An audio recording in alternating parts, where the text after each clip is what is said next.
Olá, boa noite! Na semana em que a chegada dos primeiros colonos alemães ao Brasil completa 200 anos, o Globo Repórter faz uma viagem no tempo. Acompanhamos um grupo que veio de uma pequena cidade da Alemanha em busca das origens no sul do Brasil. As tradições preservadas por descendentes de alemães na cidade imperial de Petrópolis, na Serra Fluminense.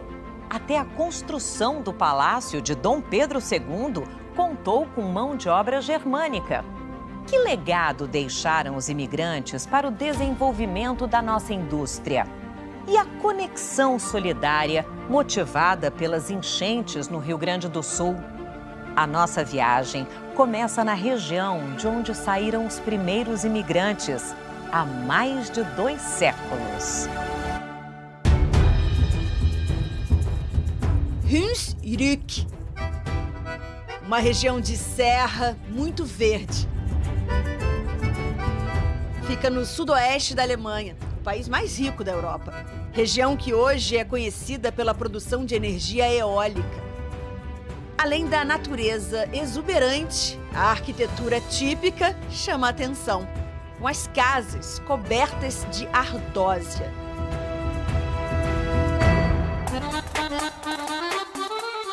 O turismo é um dos motores da economia local.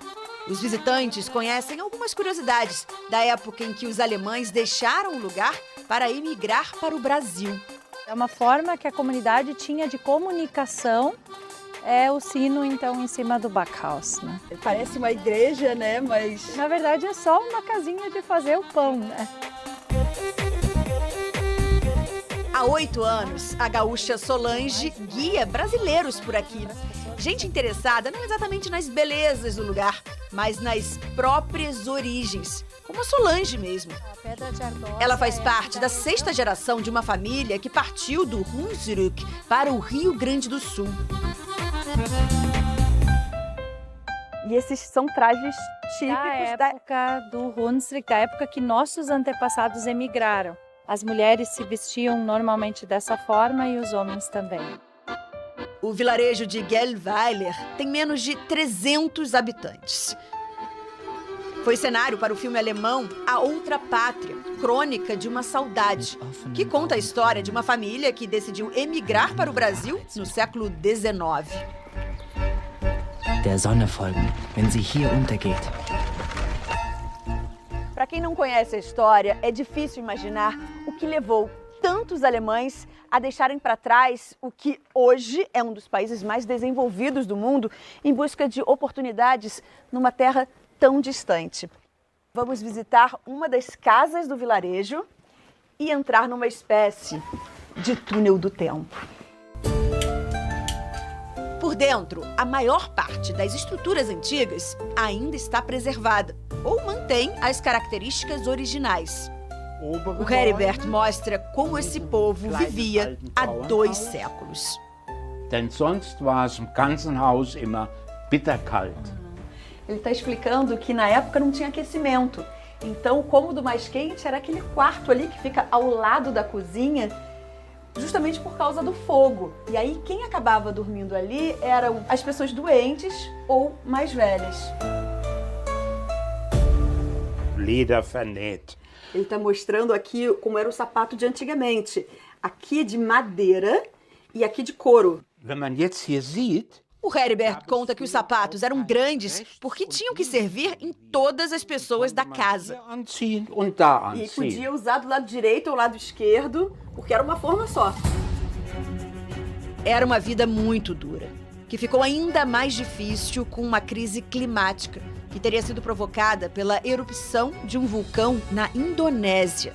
O ano de 1816 ficou conhecido como o Ano Sem Verão, trazendo ainda mais fome e miséria. Era muito escuro, um tempo de muita pobreza. As pessoas não tinham o que comer. A fome tomava conta do país. Muitos descendentes dessas pessoas que fugiram da fome deixam mensagens emocionadas no livro de visitantes. Tem uma aqui que foi escrita parte em português, parte em alemão. Moramos em um país tropical, abençoado por Deus e bonito por natureza. Aber hier in Runsrück fühlen uns wie zu Hause. Mas aqui em Runsrück, a gente também se sente em casa. A coragem dos imigrantes criou 2 casas para esse povo. A outra fica lá, no sul do Brasil. Interessante que, no início do ano, um grupo de alemães aqui, da região do Runsrück, refez o caminho dos seus antepassados há 200 anos.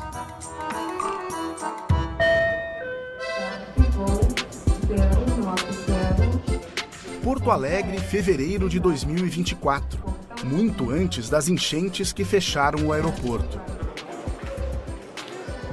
A gente está esperando 28 alemães que estão chegando aqui em Porto Alegre e a gente vai descobrir junto o que eles vieram buscar no Rio Grande do Sul.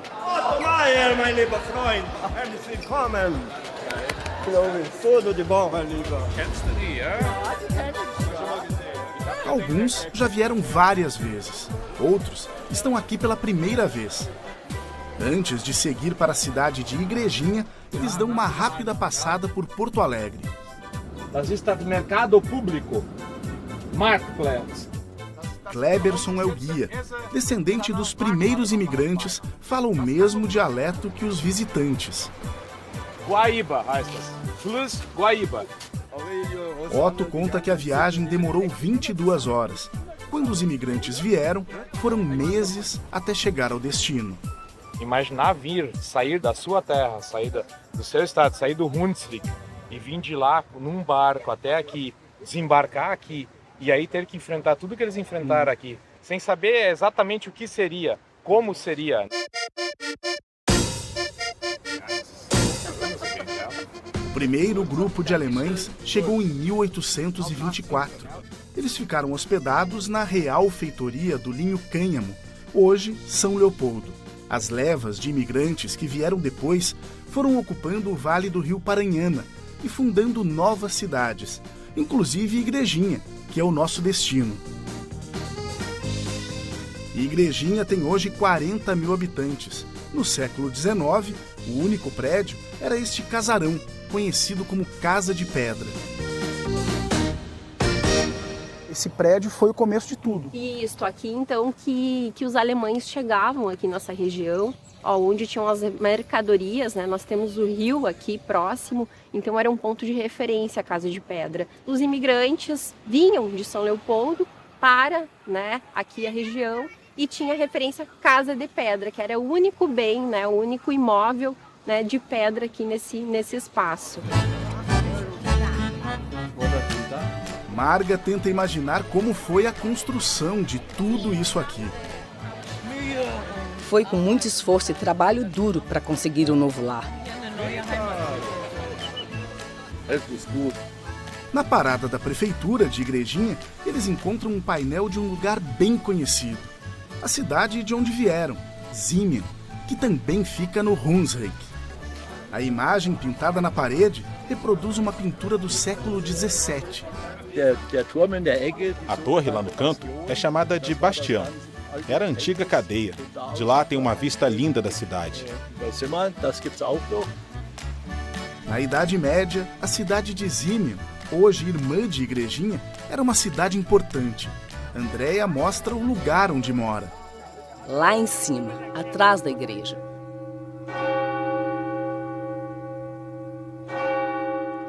Essa é a igreja que a Andréia citou quando estava no Brasil. A casa dela é por ali, mas agora a gente vai encontrá-la num teatro. Alô! Alô! Andréia! Alô! O marido da Andréia é diretor de teatro. Michel nos convidou para um ensaio. Ab heute sind unsere Bande. A peça conta como os alemães foram parar no sul do Brasil, incluindo no contexto a Declaração de Independência. Unabhängigkeit oder Tod. A cena mostra Dom Pedro I mandando um emissário para trazer os colonos.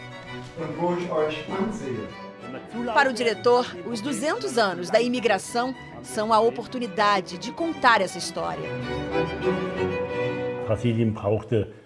O Brasil precisava de colonos, agricultores, precisava de pessoas que fossem voluntariamente. E aqui havia muita carência. Você nunca deve perder de vista a sua própria história, porque quem não valoriza a história, na verdade, não tem futuro. O interesse de Zimmern por Igrejinha é evidente. A cidade gaúcha virou até nome de rua. É claro que a cidade irmã também virou nome de rua em Igrejinha. A próxima parada é um culto especial. Um culto de Kerb. O Kerb é uma festa que era realizada na inauguração da igreja em uma determinada localidade.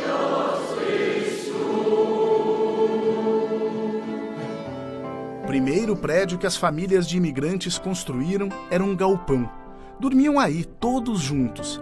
Depois, em mutirão, construíam as casas de cada família. Quando as casas estavam prontas, o galpão era transformado em igreja.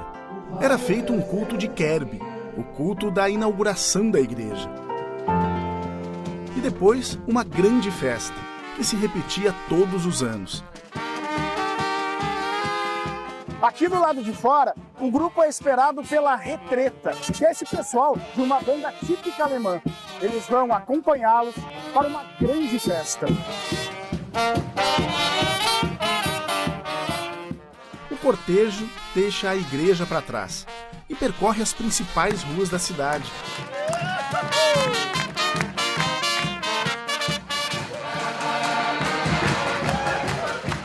Até chegar ao Clube 10 de Novembro. É aqui que vai ser o Kerb. Muita comida.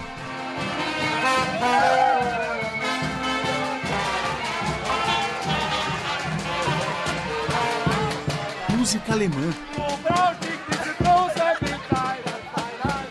Nas antigas colônias, estas festas duravam dias. Nestes lugares, o Kerb é até hoje a mais importante das festas.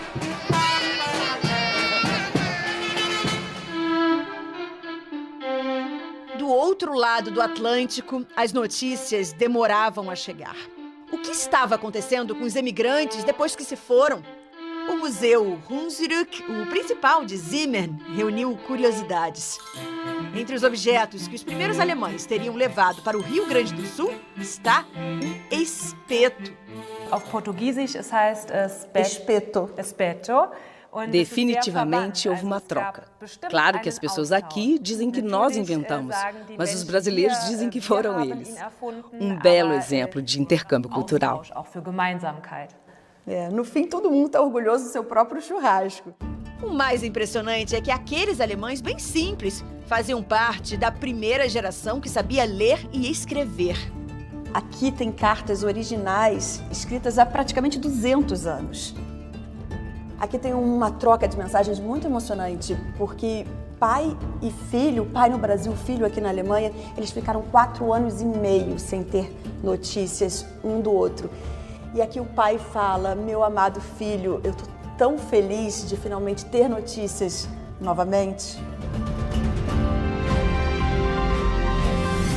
Die Nachrichten des Tages. Heute mit Barbara Hallweg. Hoje, as notícias chegam rápido. A região de colonização alemã foi atingida pela inundação de maio no Rio Grande do Sul. Igrejinha enfrentou a sua maior enchente.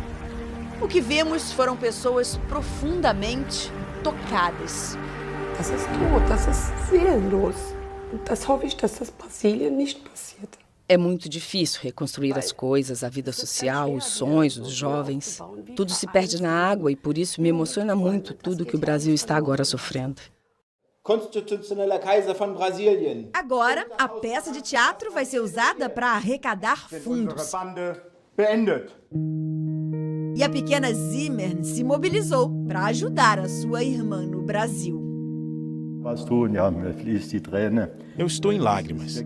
É uma grande preocupação nossa. Mas eu estou feliz que a cidade aqui está fazendo o que pode e decidiu ajudar. O dinheiro enviado pelos alemães vem principalmente para essa escola de educação infantil aqui de Igrejinha, que foi muito afetada pela enchente de maio. Este é o vídeo que atravessou o Atlântico e comoveu os alemães. Entulho, salas reviradas, lama e o esforço dos voluntários e funcionários para limpar o lugar. Depois que está limpo, a gente nem imagina o que era, né? Não tem como imaginar. E quando chega naquele lodo, por onde começar? Por onde começar? Toda vez que a gente ia entrando nesses corredores caminhando, era lodo de uns 15 centímetros, né? Essa sala é a nossa sala do berçário 1. Nós tínhamos, então, aqui nesta sala, um piso laminado térmico, já que ela é usada pelos bebês. E hoje, então, a gente está iniciando já a manutenção dessa sala. A ajuda é de 43 mil euros, o equivalente a cerca de 250 mil reais. Essa ajuda da Alemanha é ajuda de família mesmo. Como é maravilhosa, é como se a gente visse uma luz no fim do túnel. E tu pudesse sentir assim que, opa, agora a gente vai conseguir chegar perto daquilo que nós tínhamos antes.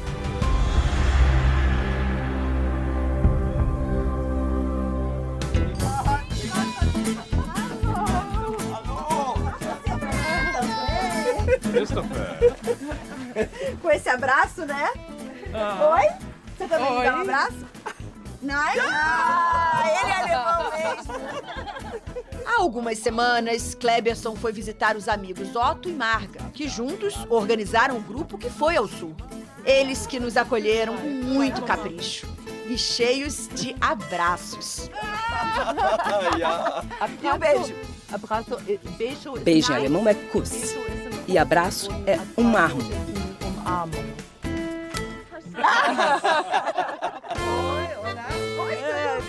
Alemães tão conectados com o Brasil que já tem um jeitinho bem brasileiro. Kleberson lembra da primeira vez que esteve na Alemanha. No aeroporto, falou no dialeto que aprendeu em casa. E aí, quando eu entreguei meu passaporte para ele, a primeira coisa que ele me disse, bem-vindo de volta a casa. Então isso assim me deixou muito emocionado naquele momento em escutar alguém da Alemanha dizendo bem-vindo de volta. O pequeno Christopher, filho do Kleberson, ainda não notou muita diferença desde que chegou na Alemanha. É uma conexão que, assim, os alemães, parece que assim, eu ainda estou no Brasil. Para Otto, são 25 anos organizando viagens para conectar Brasil e Alemanha, passado e presente. Ele é presidente da Associação Amigos do Brasil em Zimmern. Queria que 2024 fosse só alegria, mas a enchente mudou tudo. Se nós não estivéssemos a 10 mil quilômetros, entraríamos no carro e iríamos para lá com os nossos trabalhadores, nossos aposentados. Nós iríamos ajudar a cidade. Daqui, só o que podemos mandar é dinheiro. Gostaríamos de estar só comemorando. A nossa viagem do início do ano foi tão maravilhosa. Nos divertimos muito com nossos amigos no Brasil. Amigos no Brasil. Nas lembranças deles ficaram os passeios de fevereiro, como este, Almirante de Serra Grande. Para quem veio para cá pela primeira vez, foi a brasilidade que mais encantou. As pessoas são muito carinhosas, abraçam a gente e aqui é tudo como uma família. Isso eu realmente não esperava. É fantástico.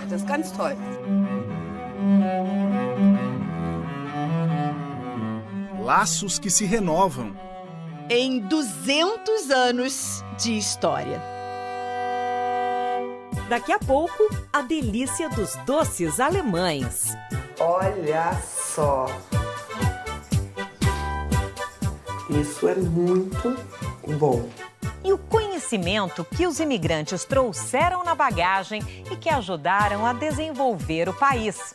A gente volta já.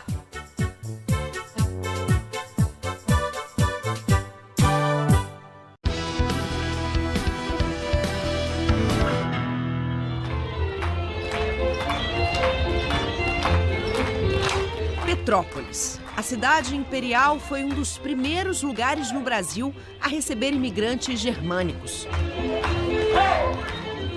Eles criaram raízes e ainda estão por aqui, perpetuando tradições. Esta é a Bauerfest, a festa do colono alemão. Cerveja tem de monte. Olha o palácio, que lindo. Salsichão branco ou vermelho, croquete, salada de batata. Tem pra tudo que é gosto. Nesta barraca, o sanduíche de joelho de porco é o que mais sai. Carro-chefe da casa. Carro-chefe da casa. E tem os doces. Os alemães sabem tudo de confeitaria. Agora, picada de abelha. Picada de abelha. Essa eu nunca ouvi falar. Então, é uma picada doce, deliciosa, não faz mal nem dá alergia. O nome picada de abelha, Biostik, é porque quem é a pessoa que estava fazendo lá na Alemanha levou uma picada de uma abelha. Gente, agora essa picada de abelha, eu quero conhecer mais quem fez isso. Vamos provar então, ué. A Roseli vai nos mostrar como é que faz. Vamos começar? Vamos começar. Qual o primeiro ingrediente? Eu quero te Bom, ajudar. A primeira coisa, a gente vai bater as claras em neve, tá? O açúcar. 6 ovos. 6 ovos, 250 de açúcar. A receita é completa, você encontra no site receitas.com. Fácil, né? É fácil. Ó, todo mundo pode fazer receita alemã em casa. Essas amêndoas têm açúcar, manteiga e mel. E aí a gente distribui aqui em cima. Ah, é? Picada de abelha tem que ter mel na história, né? Tem que ter, né? Senão não vai. Roseli adora preparar as receitas que aprendeu com a mãe. Ela é da 5ª geração de uma família que chegou em Petrópolis em 1845. Então quem veio pra cá foi o seu trisavô. Tem muito tempo. Uma brasileira com coração alemão. Com coração, com certeza. Chegamos agora. E o cheiro? Maravilha. Ai, meu Deus, vocês não têm ideia.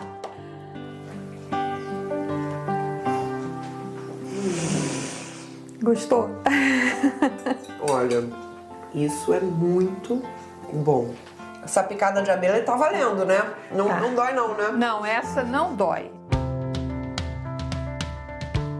O traçado dessas ruas foi desenhado por um alemão, o engenheiro Júlio Keller, encarregado das obras de construção da cidade.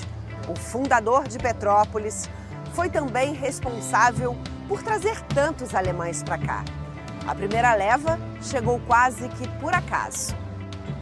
Em 1837, germânicos que estavam viajando para a Austrália aportaram aqui no Rio de Janeiro e se desentenderam com a tripulação. Sabendo dessa situação, Keller, Júlio Frederico Keller, que era o encarregado da cidade, de obras dessa área aqui de Petrópolis, ele convenceu essas pessoas a permanecerem no Brasil e virem para Petrópolis.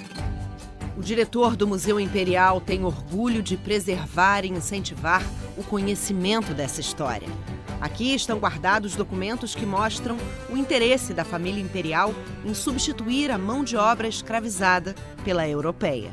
A intenção de trazer colonos germânicos para o Brasil fez parte de um programa, uma tentativa, que nós costumamos chamar do branqueamento do país. Na verdade, o Brasil era um país mestiço, um país com um grande contingente de pessoas escravizadas, e a ideia do governo era justamente trabalhar nesse sentido, ou seja, tentar diminuir, digamos assim, esse percentual de pessoas mestiças no país. Numa reforma recente no museu, um operário encontrou uma preciosidade.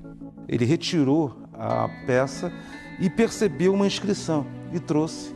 E nós observamos que era um presente de 2 funcionários que trabalharam na construção do palácio, porque eles deixaram seus nomes e suas funções. Aqui nós temos o Simon Beschlust, de Flonheim, e a data 1847. E aqui o Peter Schmidt, de Colônia, nós conferimos, os nomes deles constam no livro de receita e despesas da Fazenda Imperial de Petrópolis, portanto, funcionários que trabalharam na construção do palácio e deixaram esse presentinho para nós.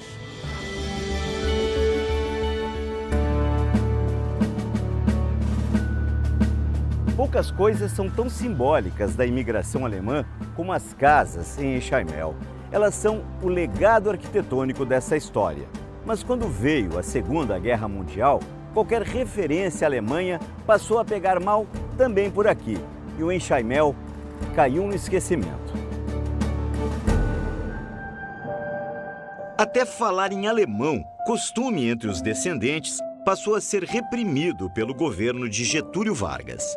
Chegou ao ponto que não se sabia mais nada de como fazer uma casa dessas. Aí o senhor decidiu que queria fazer uma casa. E como é que fez? Eu tive que recorrer a um alemão e ele nos trouxe aqui livros e ferramentas para a gente fazer da forma correta. E o quanto é complexo construir e montar uma casa em Enxaimel? Para comparar, na Alemanha, o curso técnico equivalente à carpintaria de Enxaimel leva em torno de 3 anos a formação. Mão amiga. Emenda de canto. Emenda francesa. Espiga com pino. Em Blumenau, a família Folles trabalha no resgate da técnica construtiva criada na Alemanha da Idade Média, só com madeiras encaixadas, sem o uso de pregos. Eles já fizeram 50 casas nos últimos 15 anos. É como um grande jogo de quebra-cabeças. Todas as peças são numeradas e marcadas para justamente você identificar onde vai, em que conjunto que ela vai e como ela vai ser montada. A Rota do Enxaimel, na cidade de Pomerode, perto de Blumenau, concentra o maior acervo desse estilo arquitetônico no Brasil. E se depender dos Folles, ele vai se espalhar por aí. O negócio é fazer o Enxaimel renascer. Sim, resgatar isso de forma ampla. É difundir mais o Enxaimel, é fazer ele crescer novamente, como era nos tempos antigos.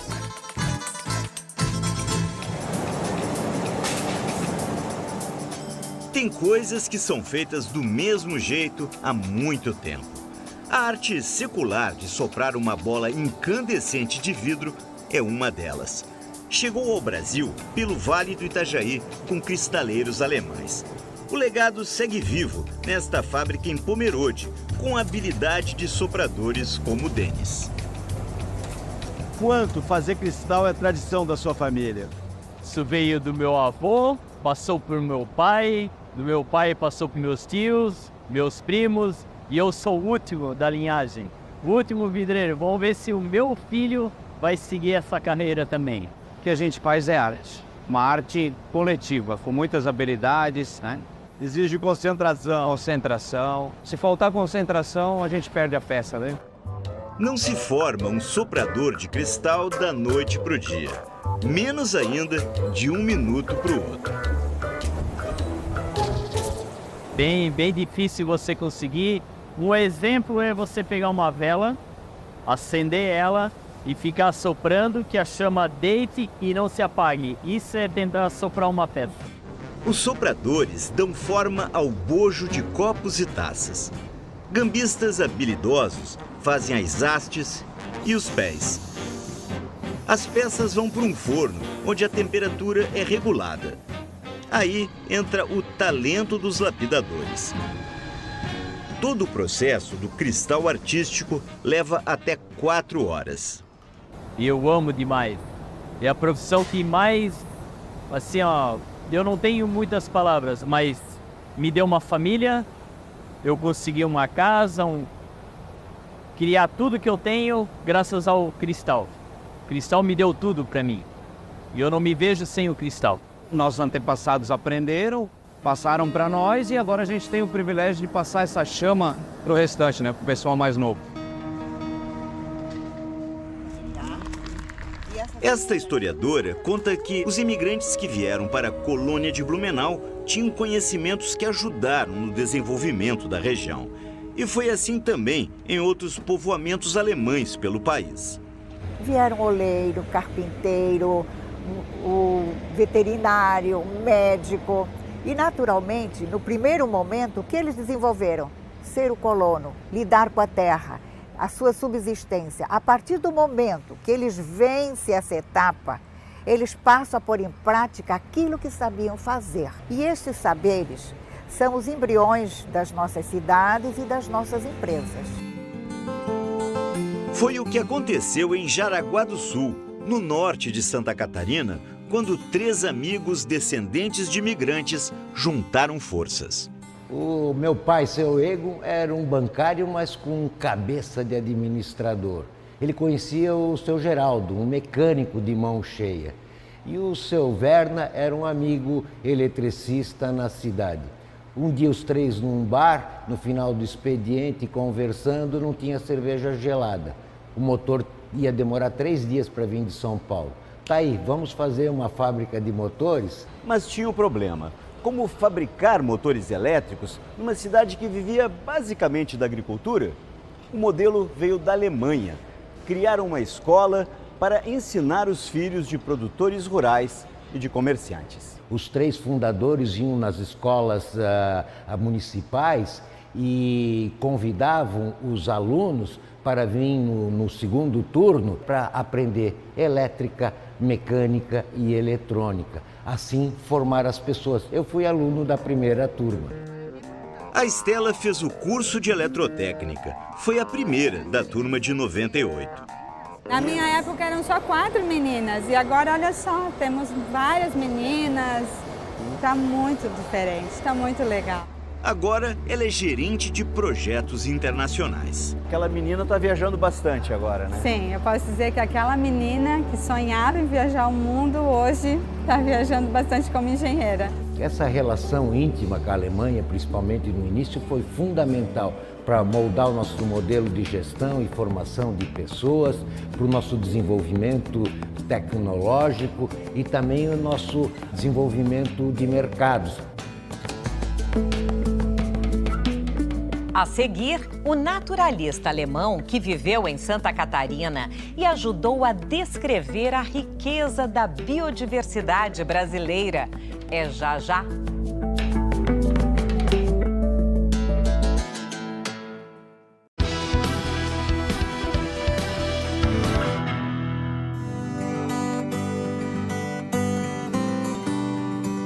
Em 200 anos de imigração germânica, é até difícil estimar o legado que os colonizadores deixaram ao país. No século XIX, as principais colônias se estabeleceram em São Paulo, Espírito Santo, Rio Grande do Sul e Santa Catarina. Entre os cerca de 250 mil imigrantes, um foi chamado de Príncipe dos Observadores da Natureza. Morando na colônia Blumenau, com uma estrutura muito precária, um microscópio muito rudimentar e a luz de vela, ele conseguiu publicar mais de 200 trabalhos na Nature e na Science, que até hoje são as principais revistas da área biológica do mundo. Isso mostra a importância do legado de todo o trabalho dele.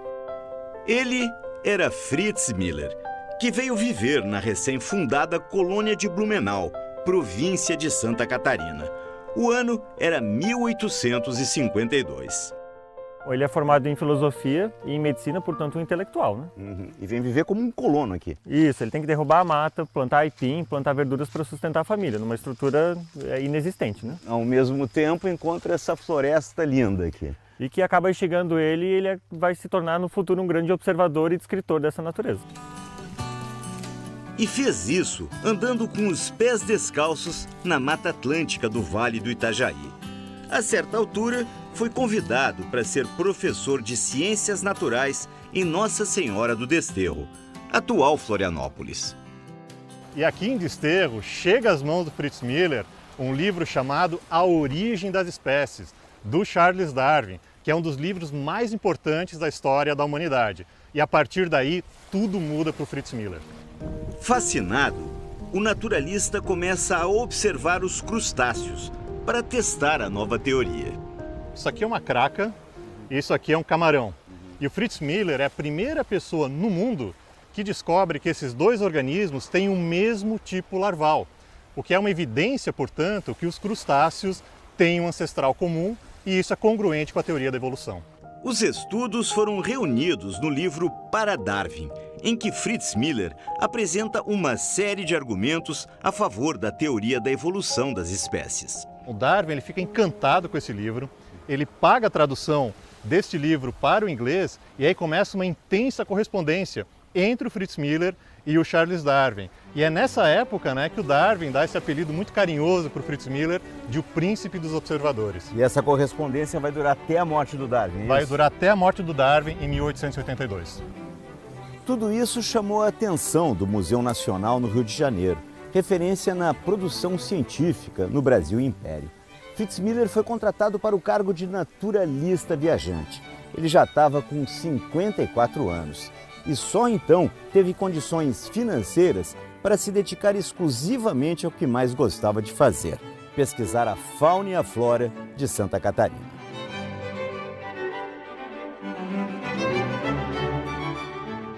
É deste tempo quando volta a viver em Blumenau um dos principais trabalhos de Miller.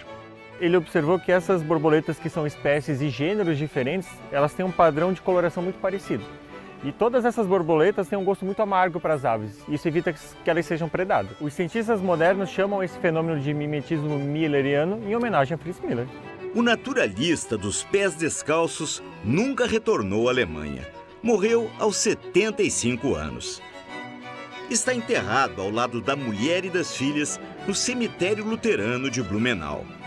Mas o legado do príncipe dos observadores segue vivo. Para todo mundo, um ótimo fim de semana.